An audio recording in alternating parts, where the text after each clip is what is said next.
I'm delighted now to be joined by both the young men in that video. Sergeant Mohammad Hussain is a World War II veteran and featured in the Italian campaign, having seen action in the famous but brutal Battle of Monte, Cassino. Sergeant Hussain is joined by his grandson, Ejaz Hussain, who continues to support his grandfather's effort in telling the story of sacrifice to modern generations with a view of engaging communities to remember our common past to build a better future for all communities. And finally, we're also joined by military historian and former University of Birmingham lecturer Jahan Mahmood, who will be able to provide us with further insights into the contributions made by Muslims in wars gone by. Salams to all three of you. Assalamu alaikum, Basit. Walaikum assalam. Jazakallah khair for joining us. And Captain, we salute you, sir. We salute you. You are a true hero to all of us. But I've got to start asking, and Ejaz and Sergeant Hussain. Now, of course, I understand, Sergeant Hussain, you voluntarily decided to join the army. Why did you do that? Why did you voluntarily decide to join the army when you did? Well, Basit, there was a long family tradition of engagement within war. Grandfathers, great uncles were in the First World War in large numbers. And in the Second World War, that tradition continued. But the most pivotal aspect of grandfather's decision to join was that his older brother, Fazl Hussain, was captured by the Germans in the early days of the war. Right. And for him, he felt a sense of vengeance and he wanted to avenge his brother's, obviously, capture. And his brother stayed in captivity throughout the duration of the war, came home in terrible state and passed away. And grandfather actually had to run away from home to do so because naturally his parents, who were quite elderly at the time, weren't so keen for him to leave given the condition and the status of their older son, which was obviously a prisoner of war. But grandfather, being youthful, energetic, and perhaps a little bit rebellious, decided to take the march, ran away from home, and enlisted. So where was? Because again, I'm assuming grandfather. He's obviously in what was India, then Pakistan now. Would that be a case of then coming all the way to the UK and to Europe to fight? Where were you in the context of that battle, and how did you get to? I know it was Italy in the end, but how did you get there? First couple of years from late 1941 for about 18 to 20 months, grandfather was inducted, obviously, in military training in Lucknow, India, and Firozpur. And towards the end of 1943, grandfather was promoted to a trainer. And then the Italian campaign started. And so in September of 1943, grandfather arrived from Bombay by Egypt. And they arrived in Taranto in Italy. And that was the start of the Italian campaign in September 1943. Wow, amazing. So there's a whole journey from kind of the east to the west. Now I'm going to bring in Jahan, who's kindly joined us today as well. And Jahan, I know you've been an advocate for discussing the Muslim contribution that has been made during these wars. But how significant was the Muslim contribution to both of these wars, both World War I and World War II? Oh, it's huge. I think Second World War numbers are probably over 5 million, but we're looking at troops who were fighting for the Soviet Union, the French Empire, and then, of course, the British Empire. From the British Empire, those who had fought were coming mainly from the Indian subcontinent and Africa and some Arab states, including the Palestine Regiment, where there were a number of Arabs fighting. So it was a very large Muslim contingent that fought in the Second World War. And I'm not exactly sure on the numbers of the First World War, but they once again would run quite easily over 1 million if we were to include all the countries that I've mentioned. Wow. Now, again, I'm just thinking from a Western perspective and just what I've view as living here in Britain. We always hear of the D-Day landings. We hear of the wars that pretty much were around France, really, and Britain's involvement. But what were the this was significant. So the Italian campaign where Sergeant Mohammad Hussain was deployed the Italian campaign was a diversion, really, so that German troops would be diverted from the proposed idea of the D-Day landings to weaken their defenses in that area. So it could be argued that he, Sergeant Hussain, played a role even in the D-Day landings without being there, with a massive Allied force that had come to fight in Italy. And Italy was very difficult because of the peninsula. It was, they faced river crossings, mountains, very hard to reach villages. So I've been to Italy and the train is not easy. And these guys were not just up against the the usual German Wehrmacht. They were up against some of Hitler's elite soldiers, and these boys were really, really tough. And in some cases, the Muslim soldiers who'd come from the Indian subcontinent, the vast majority actually were recruited in Rawalpindi and Jhelum, where he Right. comes from, and the surrounding areas. And that legacy continues in the Pakistan army. But these guys had a very, very difficult time in Italy. And having fought in Monte Cassino, that was not an easy battle at all. It was a complete bloody mess. In the end, the Allied troops just couldn't dislodge the Germans who were at the top of this mountain. Yeah. And then they had to send in the bombers. So it started in January 44 and ended, I think, 4 months later after they completely obliterated the place. Wow, that's remarkable. I mean, again, it's stories that we never really get to hear of. So it's great to have you both are really sharing these stories, and it's certainly eye-opening for me, and I'm sure for all of our viewers as well. Now we actually have a photo of Sergeant Hussain arresting a German soldier. Here it is up on the screen for the benefit of viewers at home. So Ejaz, could you tell us a bit more about what we can see here? It's actually quite interesting, Basit, because that particular photo was quite fortuitous how we found it. And it was actually Jahan himself that came over a decade ago to meet Babaji, my grandfather, and to recall some of the stories of the Second World War. He provided him with a book called The Tiger Triumphs. As they were going through the pages, my grandfather saw the actual image and he immediately identified himself, who was with him, etc. Right. And that photo was actually at the tail end of the war, probably about April 1945. It was in the region of Padua in northern Italy when they were giving chase to the German soldiers. And it's quite an interesting picture, the context of it, because what people often question is the loyalty of Muslims to Britain as a country, etc. Now, when grandfather had arrested these soldiers, they offered them money, they offered them gold. They tried lots of psychological tactics in terms of waning their strength and their determination, which was that you are unoccupied people. Why are you fighting for them? And grandfather obviously refused all of these types of inducements and instead focused on the fact that they were there and they were loyal soldiers doing a loyal job for everyone's freedom. So that is the context of it. And they were arrested. They were just handed in. And on the bottom one, you can see grandfather at the back. On the top picture, he's on the left-hand side.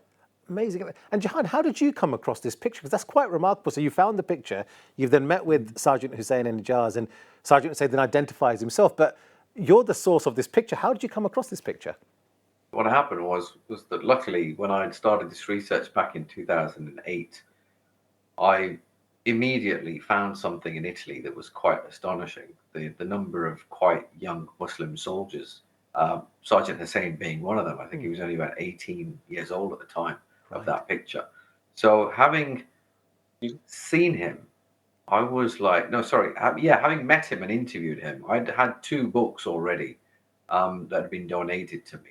So I decided to give him one for him to look through because obviously he'd fought in the Italian campaign.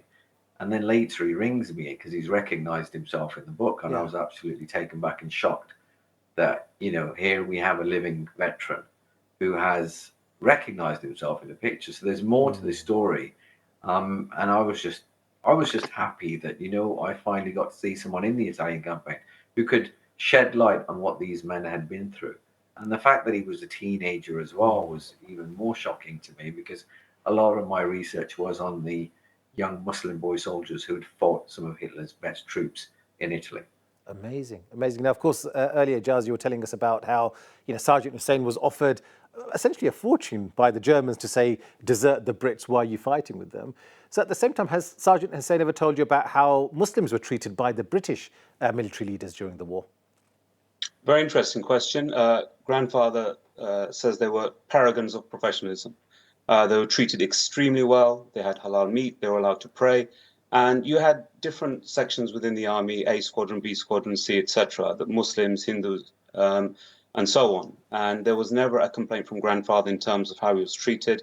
In fact, he would say they showed leadership how it should be, which was to treat everyone exactly the same. And it's a lesson in leadership in terms of unifying people that are disparate, that are slightly different, yet working for a common objective. And I think that is something, a lesson that many leaders in the world, be they national leaders or leaders in communities, can take a lesson from. No, absolutely, absolutely. It's remarkable to hear that, actually, that they were catered for in terms of halal food, ability to pray, etc., etc. Alhamdulillah. Now, Jahan, you were mentioning earlier about how there was a lot of young men. You're saying, even Sergeant Hussain was only about a young 18-year-old. I dread to think what I would be doing at 18 and if I'd be brave enough to do what he did. But at the same token, were there any women involved in either of the wars, Muslim women, that is, and how Yeah, important there was were their women that were involved, particularly in the Second World War. So there was a Muslim spy. Her name was Noor Inayat Khan, born in Moscow, but her family were living in France. Her mother was a Scottish American. Her father was a Muslim from India. And when the Germans invaded and occupied France, she came over with a family. And then, because of her French skills and her tenacity, she was parachuted in to France to join the resistance.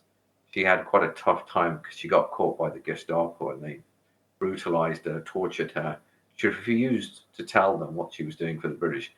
Eventually, she was shot in the head and incinerated at Dachau concentration camp. Wow, subhanallah. Gosh, again, a story we've never heard of. Absolutely remarkable that what she did and how she ended up, subhanallah. And, of course, I guess off the back of this, we've seen a lot of communities coming from Pakistan, coming from India into Europe. Would you say that there's a connection between the soldiers who fought in the Second World War and the communities? Huge connection. Like, for instance, without this, I think the Second World War was the one major factor for migration, particularly from certain areas of Pakistan, like the Punjab and the frontier. Like, if you look at, so Britain's largest foreign army, overseas army, is the British Indian Army. The largest area of recruitment is Rawalpindi and then Jhelum. Right. That's across the different ethnic sectors. In regards to, if we were just to isolate Muslims, then it would be Rawalpindi, Jhelum, Abbottabad, Attock, and some of the areas of the frontier and so forth. So we have communities from that part of the world living in the UK, in Canada, in America, in France, even in Italy. So I find that the fact that no one's really emphasized that connection is quite alarming. And that today we've got people saying, many years after them coming here, what have you done for Britain? And it's just like, I'm thinking, what haven't they done for Britain? What more do you want them to do than the fact that they're fighting for the freedom of the people that have colonized them? Could you ask for a bigger call than that? Or could you ask for a bigger task than that? Absolutely. I mean, obviously, listening to her, you say that it almost makes it significant for us to be telling these stories, right? Because if one is constantly being asked this question, are you British? Have you integrated in society? And then you look at people like Sergeant Hussain and many other of his like who essentially a lot of people did give up their lives for this. A lot of people died. Yeah, I mean, just if we focus even on, for instance, the injured, like often in battles, you'll get like for every one soldier that's killed, there's normally 2 or 3 who are injured, and their story isn't being told. I remember a guy, I think he was from Gortli. He lost both his legs in the Second World War. Nobody knew his story. He was living out in Gortli in Azad Kashmir, and he wanted his story to be told. But unfortunately, and it's with great shame that I say this, that the British media and the government haven't really told his story, not just of Muslims, by the way, but Hindus and other religious and ethnic groups across not just the Indian subcontinent, but across the entire globe. Subhanallah. Basit, if I may, yes, please. There's a very important point here that you've referred to, and also Jahan, and that's one of loyalty. That's what it always amounts to. You want to question your loyalty in this country. The greatest symbol or the greatest representation of loyalty is the fact that when the Muslims, I'm talking just the Muslims, obviously it included other Commonwealth countries, the Indians, Sikhs, Hindus, etc. But obviously for the purpose of this show, we're talking about Muslims. They were occupied by a power who they then fought for, not in 1 but 2 world wars. And in the First World War, they were actually promised liberation, didn't happen. So on the second attempt, they still went forward for king and country.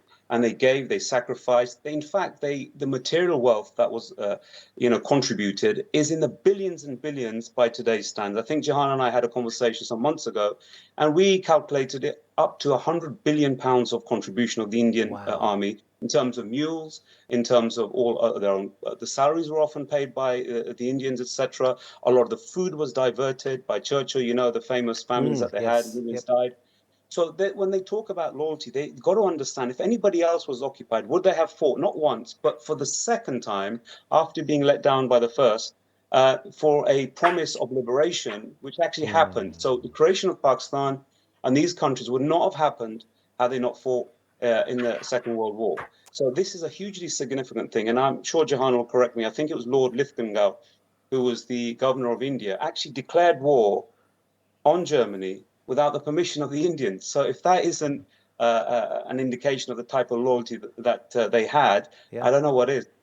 No, absolutely, absolutely. No, it's remarkable how that loyalty is forgotten about. Subhanallah. Now, of course, you know that we had the Remembrance Day yesterday in central London. You know, all parliamentarians, the king, the princes, they're all there putting the poppies at the cenotaph in Whitehall. Now, of course, you know, Sergeant Hussain, Ejaz, you've been spending years raising awareness. What is the relevance of remembrance? You see, Basit, it's the key thing. It was said by Churchill, any nation that does not know its past has no future. And the actual relevance of remembrance is that the thing that unifies people is commonalities. Once you have things in common with people, you become more cohesive, you become more united. And remembrance is one of those things because it was an exercise in shared sacrifices, both in terms of blood and treasure. So its relevance today, particularly when you see some of the divisive elements that were running riot during the summer, is that this is a way in which people are unified. It's a way of showing respect without the politics. And it's very relevant today, particularly when a lot of our youth feel isolated. And in understanding the sacrifices that were made, in understanding the contribution that they made was vast, quite frankly. And that kind of education process of remembrance and continually engaging with the community will allow people to realize they're actually central to British society. They're not peripheral, they're not on the edge, and they shouldn't feel like that. But the onus is also for Muslims now to stand up and not worry about being recognized by the state, etc., or receiving funds from them, but rather for us to take the own initiative with educated and very well scholarly people like Jahan Mahmood and people like grandfather and a few other veterans as well. We encourage them all to come out, represent your community, be the light for the rest of the communities that are non-Muslim, to show them through our actions and through our own example of the sacrifices we gave, and ultimately by adding value to any situation, be it a country, be it a company, whatever it may be, do you become relevant? And once you have that relevance, that's how people live more cohesively. That's how you fight a lot of the prejudices. And education is the harbinger of change. And that whole process of remembrance is the process of education. No, absolutely. No, gentlemen, thank you very much. And Lass, I wish I had more time. But time's running out. So I'm going to ask one last question, and something I'd like to ask Sergeant Hussain is if he had a message that he'd like to leave our viewers. But we actually have a video that we can play. So let's take a look at what Sergeant Hussain had to say. What message would you like to give to the younger generation? आपस विच मिलाप रखना अक्सर कुछ लोगों ने गलत फहमियां वो party divide कर दी यार मजहब नहीं सानू मिल के रहना चाहिए तो साडी इज्जत ज़्यादा बढ़ेगी इस तो इलावा तालीम हासिल करनी चाहिए शराबां ते जुआं ते इन्हां चीज़ां वक्त गुजारन दी नौजवान तो तबाही दा निशान है तबाही नू छोड़ो ते अपने अच्छी तरबियत हासिल करो दीन दी दुनिया दी तालीम इल्म बंदे नू इज्जत बख्शे देवे शान वधा इल्म है ऐसा राहबर जेड़ा रब नाल देवे मिला No, mashallah, beautiful, beautiful message there. And before we leave, I just want to re-emphasize that point. I think we've got to work together. We've got to remember what our elders have done for us and what a true hero we have with us in the form of Sergeant Hussain. But before you go, I was going to come to Jahan to say some final words as well in terms of what can we be doing more as a Muslim community to celebrate these heroes like Sergeant Hussain? Well, I just think that it's time that we make our own documentaries and films since no one else wants to take it up. So having taken it up with the media, they seem to not take readily to it, unfortunately. That's my experience.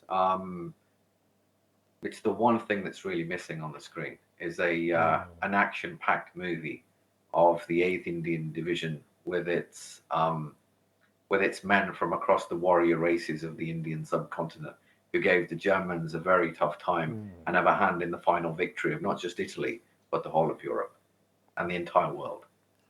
No, absolutely. Like I say, what better way to do that? I think somebody out there, there's going to be a producer if you're listening.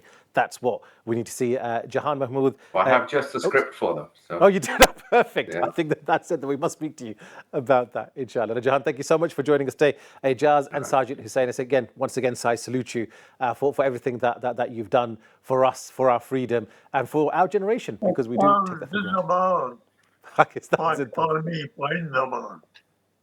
Ameen. Jazakallah khair to all of you gentlemen for joining us. A true hero there, joining us there, Sergeant Hussain. Absolute honour to be interviewing you here today.